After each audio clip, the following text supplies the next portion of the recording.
boys and girls, children of all ages. Welcome to Robert's Sports Show. I'm your host, Robert. Alright, we have WWE Extreme Rules preview here. As we all know here, recently WWE's been in the news. They brought in Eric Bischoff to run SmackDown and to be the liaison between WWE and Fox when SmackDown moves to Fox in October. They put Paul Heyman in charge of Raw. Both moves, I think, are WWE being, I won't use the word desperate, but trying to be proactive. Predicting of a war between AEW and WWE. WWE is trying to get on top of it. I think when the Attitude Era began and the Monday Night Wars began, I think Bischoff running WCW almost put WWE out of business. And I think Vince realizes that. Vince's two biggest pains in the asses during the late 90s, ECW, WCW. Paul Heyman, Eric Bischoff. Keep your friends close, keep your enemies closer. That's something what Vince is doing. He's trying to get ahead of it. He doesn't want to be caught in left field when AEW hits TNT in October. I think he's proactively getting pieces in place and signing contracts, extending all these contracts to the wrestlers so nobody leaves, like Moxley did. I think he's really just trying to circle the wagons here and protect what he has. I don't think he has shit to worry about. I don't think AEW is going to be a viable competitor to WWE until 2020, 2021. If even then, I mean, they're two different animals. What AEW is doing, it is basically indie guys coming together to a company to make it mainstream. They're getting the 18 to 24-year-olds who normally don't watch professional wrestling to tune in. They're getting the crowd that doesn't watch WWE. That's pissing WWE off. That's why they're trying to make a new, edgier product. I think we're going to have versions of the Attitude Era back in wrestling. But Extreme Rules, I don't see that. I see this card as overall weak in spots. I think they're trying to force too much. I think they're trying to get people over without having people go over, which you can do, but you can't. I think there's a couple people in this match that have to get over in order to go over completely. And then that's going to be just stupid storylines if you do that. So let's run into this card real quick. We have the Raw Tag Titles on the line. We have champion The Revival versus the Usos. This match should be pretty good. If booked properly, this match should be good. The Revival have currently held the tag titles for 34 days. No one has held the tag titles longer than 79 days since the New Day's epic 483-day run. So the Revival's kind of right at that spot where WWE likes to take titles off people for tag titles at least.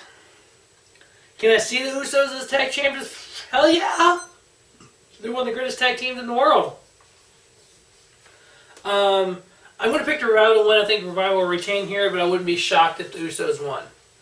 Next up, we have the SmackDown tag titles on the line. We have champions Daniel Bryan and Rowan versus Heavy Machinery versus New Day. There's a real big push for Heavy Machinery right now. They're getting a big look at by WWE. They're getting over. I actually think they're going to go over here. I think they will get the tag titles. I think WWE's going to put it on them to get it, kind of see how that goes and kind of test the waters with that. And then if something happens, they'll lose them on a SmackDown, or they will lose them at SummerSlam. Next up, we have Heavy Machinery winning the SmackDown tag titles. Next up, we have a no-hold-barred tag match. We have The Undertaker and Roman Reigns versus Shane McMahon and Drew McIntyre. This is just a big ruse to get Drew McIntyre versus The Undertaker at SummerSlam. So whatever happens, happens here. I think Taker will end up pinning McIntyre for Reigns and Taker to go over. Then we'll have McIntyre versus Taker at SummerSlam, which McIntyre will win. So they think McIntyre needs to rub off the dead man in order to get big, which he doesn't. McIntyre's already over. McIntyre is one of the top talent in the company. He should have won Money in the Bank, and we'd be looking at Drew McIntyre as a world fucking champion right now. But anyway, no holds barred. Taker Reigns teaming up versus Shane and Drew. Taker Reigns wins. We get Taker McIntyre at SummerSlam. Next up, with Cruiserweight title on the line, we have champion Drew Gulak versus Tony Nese. I think with the Evolve 10th anniversary show, Evolve 131 on Saturday night on the WWE Network, I think Gulak does lose to Matt Riddle there, so I don't think Gulak will lose 2 days in a row. He'll retain his title versus Drew Nese. I like how WWE now doesn't have automatic rematches for if you lose your title, but the former champion becomes #1 contender. So you basically have automatic rematches. So it's a rematch from whatever the hell the last show was. And Drew Gulak will get the victory here. Next up, we have a last man standing, Braun Strowman versus Bobby Lashley. Really. We had the Falls Count Anywhere, or whatever that match was on Raw, when Strowman took out Lashley through the screen. Which supposedly rumor has it we're going to get some new stages for Raw and SmackDown, more edgier screens, so that should be interesting how Strowman destroyed the last one. So, yeah, just these big two hosses going at it. Honestly, I don't think there's going to be a winner. I think they just beat the holy shit out of each other and kill each other, and no one's standing. I think the ref's able to count to 10 with both guys down. Kind of like what happened on Raw. And there's really going to be no winner. Next up, we have a very intriguing match. We found out on SmackDown that Cesaro has been knocking at Alistair's door. This match could be really, really good. Aleister Black and Cesaro. Two very, very talented wrestlers in the ring. I would see this match all day long. This is one of those matches, kind of like the Revival Usos, that I'm really looking forward to. I think he can sure deliver. I think Black gets over, or goes over on this match and wins. I think Cesaro's already over with the crowd, so I think it's going to be a great showcase of two talented guys who haven't really got a chance to get their big break singles-wise in WWE. Along with that, we have the next up, the United States title on the line. We have champion Ricochet versus the phenomenal AJ Styles. Again, two guys who are just so uber talented, it's not even funny. We have AJ recently aligning himself with the club. So we're kind of reforming the Bullet Club here in WWE with AJ and Anderson and Gallows. I like when the heels are chasing titles. So I have Ricochet getting the victory here, and AJ and the club, doing stuff heelish and kind of going after Ricochet and kind of setting up something for the future. Next up, we have SmackDown Women's Championship on the line in a handicap match. We have Bayley versus Nikki Cross and Alexa Bliss. Nikki Cross needs to please stay off the microphone. I don't know what that promo was you cut on SmackDown, but when you say stuff like, I'm teaming up with, it's a handicap match, you need to find yourself a partner. Saying this to Bayley, it's like, if it's a handicap match, Bayley doesn't need a partner. Whatevs. We know the end game here is Nikki versus Alexa. But that's the end game, because anybody that teams with Alexa, she turns on them and they feud. Nia Jax. So I actually have Bayley winning this. I have her pinning Nikki Cross. I have Alexa going, not fair, I was involved in the pin, it's not my fault I lost, it's your fault, to Nikki. And Nikki having to apologize to Alexa and saying, let me make it up to you, etc., etc. So, like this feud, unlike the last feud between Alexa and Bayley, where Alexa got over, this feud between Alexa and Bayley is getting over. Next up, we have the WWE title line. We have champion Kofi Kingston versus Samoa Joe. This match is going to be really, really good. And I say that because the Joe and Ricochet match was good. When you have two different styles, the flying style of a Kofi Kingston, the ground-based power style of a Samoa Joe, they like to blend well because Joe's best matches are against those flyers like Ricochet, AJ.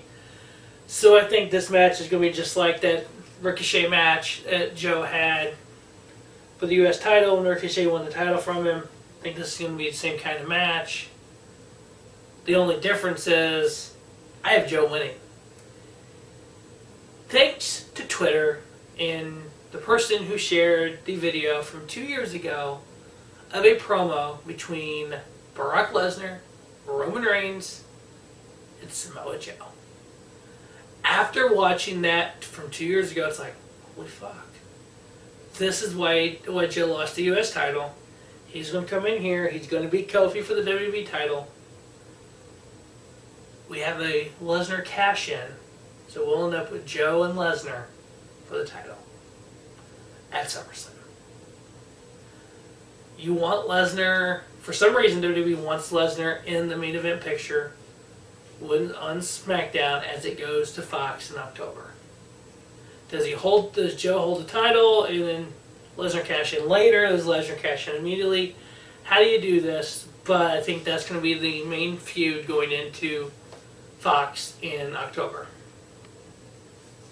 Next up, we have the last chance winner-take-all mixed tag team Extreme Rules match. The Universal title on the line and the Raw Women's title on the line. We have Seth, the Universal Champion Rollins versus Becky Lynch. The Raw Women's Champion versus Baron Corbin and Lacey Evans. Whatever team wins, they get the belts. So if Lacey pins Becky, Baron and Lacey gets the belts. If Becky and Rollins win, whoever pins who, they keep their belts. If you want Lacey Evans over. She's got over with the fans. Does she have to get over? It scares me, but I think she does. In order for her to be over in the push that she's getting, you almost have to have her put the title on her. But then you're putting the title on Baron Corbin. Baron Corbin has heat. Yes, Baron Corbin is heel. Yes, we all know this. But it's go away heat. It's not just heel heat. It's people don't fucking like him. But will WWE use that as a champion? They did put the title on Jinder Mahal, so putting the title on Baron Corbin is not as bad as putting the title on Jinder Mahal. The Great Khali was world champion, so your world champion doesn't necessarily have to be good. They just have to get over. I'm going to say it's a retain by Seth and Becky. I want them to keep the titles. It would not shock me if we end Extreme Rules with Baron Corbin and Lacey Evans holding titles. Wouldn't shock me at all. That's going to wrap up the Extreme Rules preview. Make sure you stay tuned to the Rubber Sports Show next week for not only the Extreme Rules review, the AEW Fight for the Fallen review, and a review of Evolve 131 and 132. Evolve 131, Evolve 10th Anniversary Celebration will be out on the WWE Network on Saturday night. So make sure you check that out. Make sure you check out the reviews here on the Robert Sports Show. As always, thanks for watching the Robert Sports Show. And don't just have a great day. Have a spiffy day. Robert Sports Show, your YouTube leader in sports show content.